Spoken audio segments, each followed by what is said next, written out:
Hi everyone, I welcome you to our session 360-degree performance appraisal. My name is Nadya Stels. I am sales department lead. And during the session, we are going to discuss one of the tools for assessing your employees, a 360-degree performance appraisal. It's a convenient tool for collecting feedback about employees that is used in many companies worldwide. And today, I want to approach this topic from a different angle and talk not so much about the assessment itself, but about what to do with its results. Last summer, we conducted a 360-degree performance appraisal in our sales department at iSpring. In my presentation, I'll be referencing our experience. So, what we will discuss today. So, I'll tell you a little bit about what we do, and then I'll explain you why we conducted the assessment in our sales department. We will also dive into the assessment procedure, including which competences we evaluated and what scales we used. And then, in my opinion, we will be ready to present the assessment results to employees and integrate them into the work. So, to start, let me tell you a little bit about who we are. So, iSpring is one of the world's leading developers online learning solutions. For 23 years, iSpring has been helping over 59,000 clients in 173 countries tackle online learning tasks. Our clients include companies like SAP, Boeing, Dell, Adidas, PepsiCo, MIT, and Stanford and Harvard universities. At iSpring, I am also one of the leads in the sales department. So, in total, our sales department consists of 76 people and mainly sales managers as well as assistants and colleagues from customer care team. Let's take a closer look at the department employees. Our sales managers are more than just sellers. They are experts who know iSpring products well, immerse themselves in the client's business context, and understand the field of online learning. An experienced manager can also communicate effectively with clients and handle complex situations. They are motivated to sell and want to develop in their profession. Customer care sales specialists form a team that assists clients during the start of e-learning at the company. These employees dive into the client's project, help them set up iSpring products correctly, answer all questions, and provide recommendations for improving training the company. And also a crucial part of a sales department is the team of assistants. They prepare necessary documents, advise managers, and handle all payments. These are responsible assistants, without whom organizing our work would be really challenging. So, when there are many employees in the department with the different responsibilities, it's really difficult to understand each person's growth points. Managers only have feelings, and we wanted to identify where to further develop employees and identify potential specialists for succession planning. It is also essential for us to look at the team's overall ambience. Are there any misunderstandings or hidden conflicts? So that's why we decided to assess the department's employee using 360-degree performance method. We focus solely on assessing soft skills because we already conduct regular certifications of product knowledge and sales techniques. So let's take a moment to discuss the method and make sure we are on the same page. So the 360-degree method, also called a 360-degree performance appraisal, is an assessment of employee from a different perspectives. So feedback on their professional qualities is provided by everyone they interact with, managers, colleagues, clients, and subordinates. The method also includes a self-assessment module where the employee reflects on and evaluates their own work. All of this allows us to see the specialists from different angles, identify their growth areas, and understand how well they fit their position. So, the 360-degree performance appraisal can be used not only to identify competencies that are lacking, but also to highlight training needs and help create an individual development plan for the employee. So, the 360 degree method also helps find hidden leaders from the team trusts. These are the first candidates for promotion and inclusion in the succession plan. So, assessment aids the manager in seeing not only how well someone fits their position, but also in understanding the current team and dynamics and addressing any issues. When everyone evaluates each other, including managers, evaluating subordinates, and subordinates evaluating managers, it makes relationship within the company more transparent. It also increases employee loyalty since their opinions are taken into account. So, the 360-degree method yields many benefits for both employees and managers. We chose this method and conducted the assessment step by step. So, first, we defined the employees' competences we would like to assess. As mentioned earlier, we decided to assess only soft skills. We took this from our competency model for sales managers. These soft skills were the same for all department employees, including assistants and customer care managers. So we assessed improvement, the state that motivates employees to perform their jobs as best as possible. Flexibility, openness to changes, new tasks, new solutions to familiar problems. Attitude towards sales, how a person perceives themselves in sales and their approach to the results of their work. Responsibility, the ability to guarantee goal achievement and be accountable for the results of their work. Desire for development, the eagerness to enhance their knowledge and skills. So next, we created a scale for assessing competences. So you can see them on the slide. We initially described how each competency manifests at four distinct levels: incompetence or a low level, development or basic, experience or proficient level, and mastery or expert level. Then we assigned scores to each level, ranging from 1 to 3. We internationally did not stick to a 5-point scale to avoid associations with the school grading system.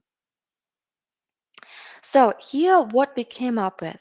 For example, let's take the competency of responsibility. We described it as ability to guarantee goal achievement and be accountable for the results of one's work.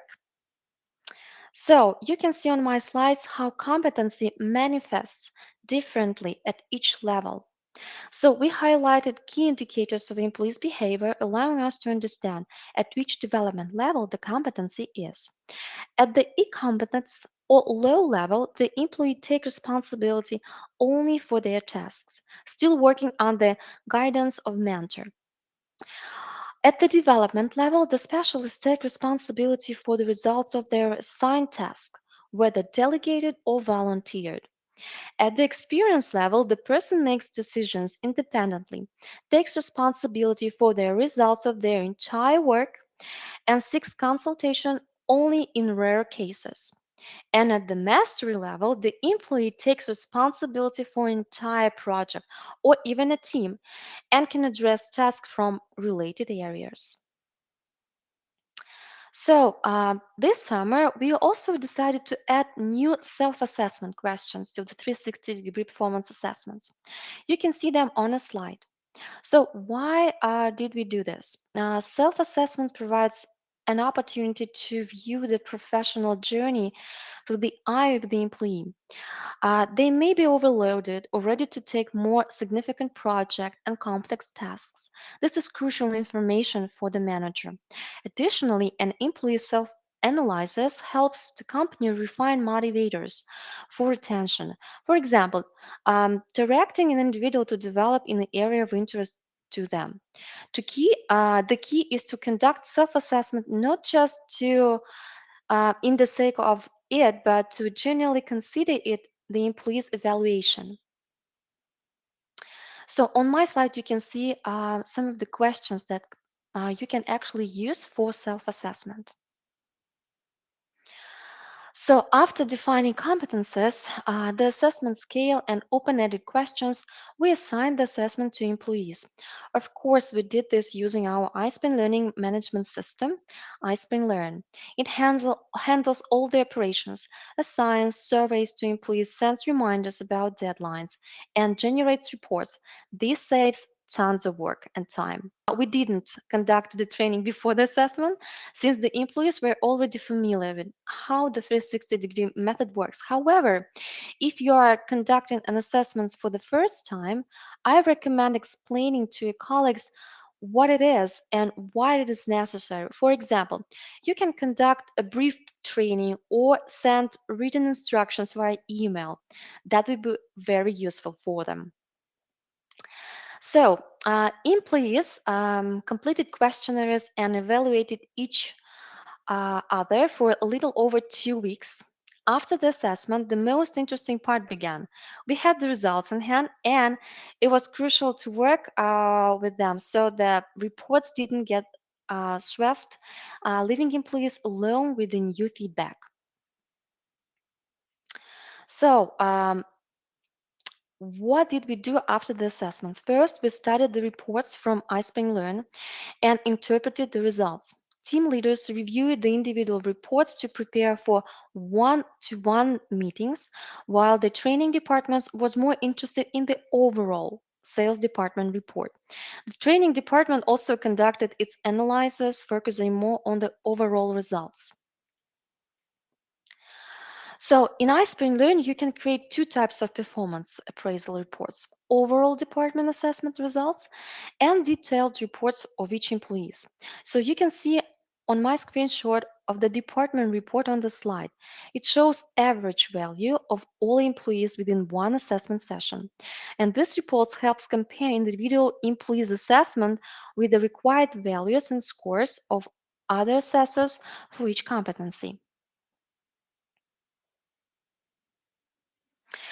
In the individual employee report, you can see a summary of competences highlighting obvious strengths and positive manifestations. These are competences that the employee and their business environment rated highly. The areas of improvement section lists competences that the employee and their business environment rated as being very low. On the next slide, you can see also the report how the hidden strengths section can be displayed. And competence where the employees gave significantly lower scores than their business environment. Blind spots are areas where the employees overestimated themselves. It's crucial to focus on these during the assessment feedback session. So, after the assessment, we also encountered various results. So, this is the most evident in the competency radar. It visualizes data from the competency summary as a spider web. You can see it on a slide. On the radar in the slide, everyone is quite predictable. So there are no significant discrepancies in assessment between colleagues, managers, and self assessment.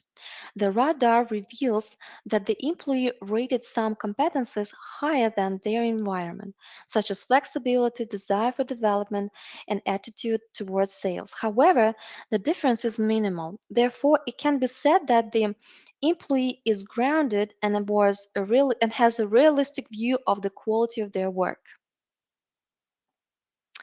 So another common scenario is radars where areas of high or low scores. In such situation, one of the employee's competences is rated significantly higher or lower than the others. So on the radar, we see that responsibility and the flexibility are rated around 2 and 5, while other competences received scores of about 2. So higher or lower rating zones indicate the employee's strong and weak points.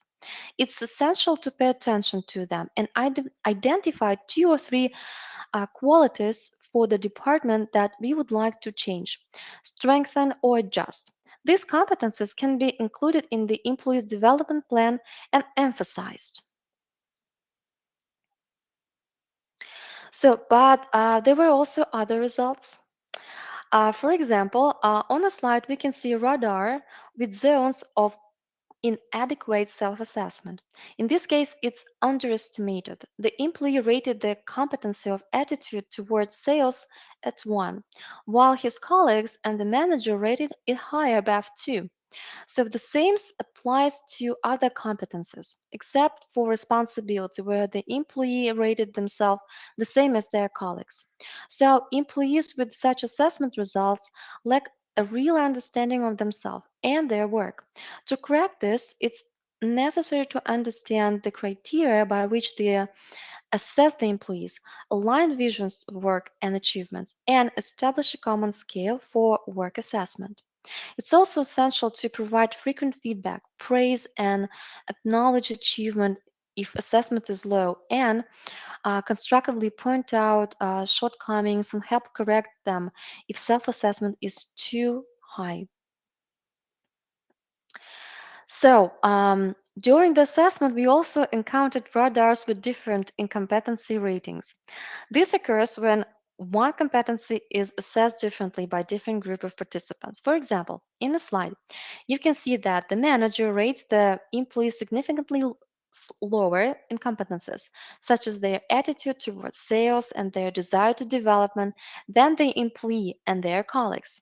This is an important point for the manager, indicating a hidden conflict with the employee.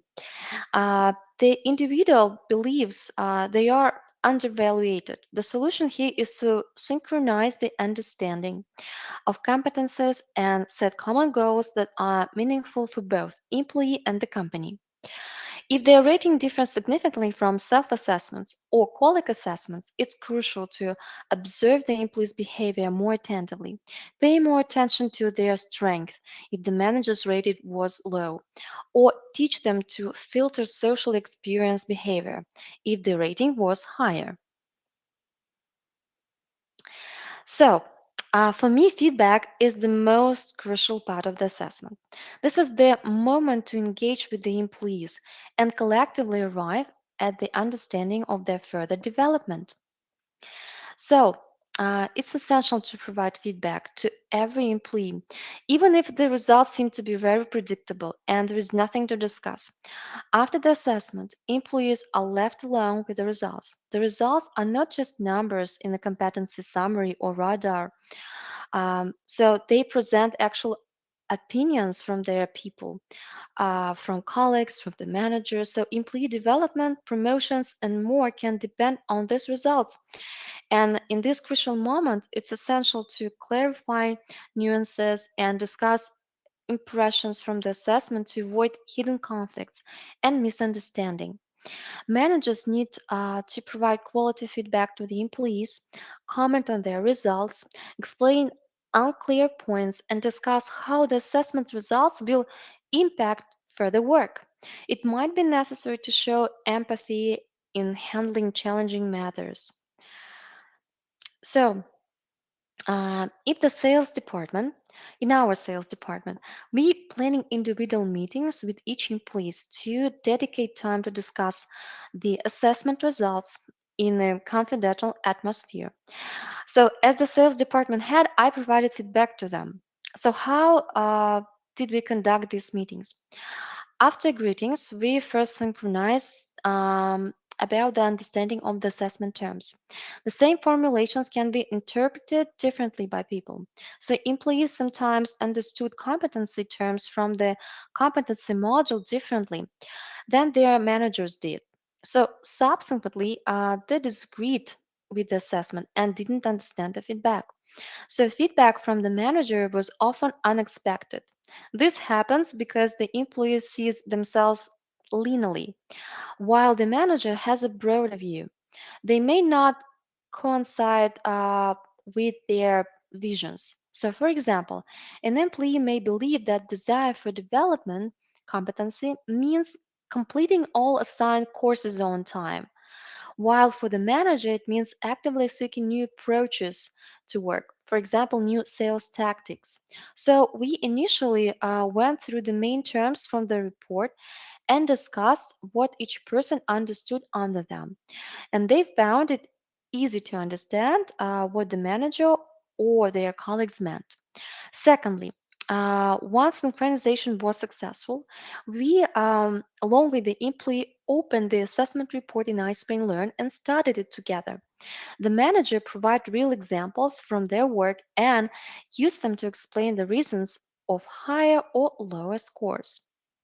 And then, third, we based on the report data and employees and companies' priorities, we identified the qualities that we need to improve.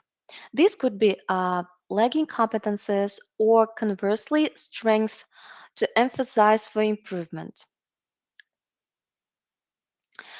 The manager provided recommendations for developing the selected competences. They suggested training, courses, book, or different mentors, talked about opportunities the company could provide, and shared personal experience. Next, we documented these competences and created an improvement plan for 2 weeks to 1 month, which was then used in the individual development plan. At the end of the meeting, it was essential to explain to the employee how the assessment results would be used. I explained that in our company, we rely on 360-degree performance appraisal method when creating individual development plans and promoting specialists. Usually, such conversation addressed all questions about the assessment, and the employee left the meeting with the understanding of how they were evaluated and what it would be lead to. After we analyzed the assessment results ourselves and discussed them with our employees, it was time to use them in our work. When creating individual development plans, we refer to the conclusions made through this 360-degree method. So on this slide, you will see a fragment of a sales manager's development plan. The individual development plan includes not only soft skills, which we assess through this 360-degree performance method, but also hard skills, evaluating during certification. For sales managers, communication is a hard skill. So the competency where the employee scored low in the assessment was flexibility. They couldn't always navigate complex situations when interacting with clients and often sought help from their colleagues. So we decided to enhance this competency and included it in the individual's development plan. So we defined the behavior indicators to understand when the employee had honed the skill. So we specified deadlines for the implementation and the resources the employee would need. In this case, it was an online course on sales techniques and consultations with experienced sales managers. So, in this way, using the assessment, we create an individual development plan that genuinely met the needs of both employee and the company. So, we also use this assessment results when discussing employee promotions. The company revises grades twice a year. So, department heads and team leads discuss employees' results, look at the completed goals from the individual development plan, and also consider the results from this 360-degree assessment. So, this is what an employee assessment page might look like. So managers make decisions about their promotion based on this. Uh, the assessment uh, the assessment page includes a link to this iSpring Learn 360-degree performance appraisal report, where you can see and view a summary and competency radar chart. The 360-degree assessment is not the main factor in the graded review. Of course, we primarily look at the business performance of the employee. Still, the assessment results are always taken into account. In my observation, if a specialist receives high scores in 360-degree assessment, this is a 90% chance of their promotion during a grade review. So now let's summarize.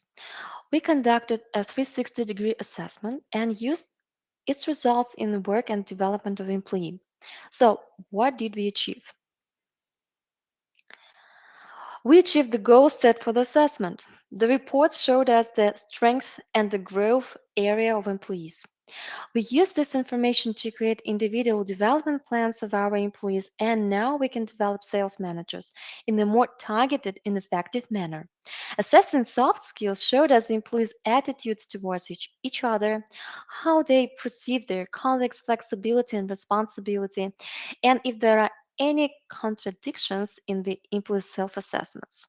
Additionally, the assessment allowed us to identify unexpected candidates for talent pools who are valued by the team. Almost all of these employees received promotions when we reviewed credit in the company. Um, and in addition to the set goals, the assessment yielded several pleasant extras. First, we engaged department employees in training. They saw how colleagues and managers assessed them, reflected on their work, and no longer perceived training as something formal. Instead, they understood its benefits better or even showed initiative by suggesting new items for the individual development plans. And this is really great. And secondly, during the meeting after the assessment, we managed to synchronize our vision of work. Managers and employees understood each other better in both global goals and routine details. During these meetings for team leaders, a turning point was giving feedback to their team members. They were able to learn from their past mistakes and practice the skill. I also like the assessment allowed us to systematize our employees' visions and digitize them. The sales department comprises 76 people. Managing many people can be really challenging, and it's often difficult to track and analyze the needs and the growth areas of each employee. And after the assessment, everything was very visible in these reports. So, as the general conclusion, I want to say that I don't leave assessment results without paying attention to them. So, usually we prepare for the assessment procedure itself. So, we create competency modules, questionnaires, and open ended questions, and choose tools, which is also very important. Without proper preparation, this will be no assessment itself. However, I believe that it is crucial to implement the results into practice. So use them in individual development plans and during promotions. Discuss them with people. And through feedback after the assessment, employees can better understand what is expected of them and where to move. And they also feel valuable for the company. This drives work greatly and positively influence performance. So, actually, my presentation has come to the end.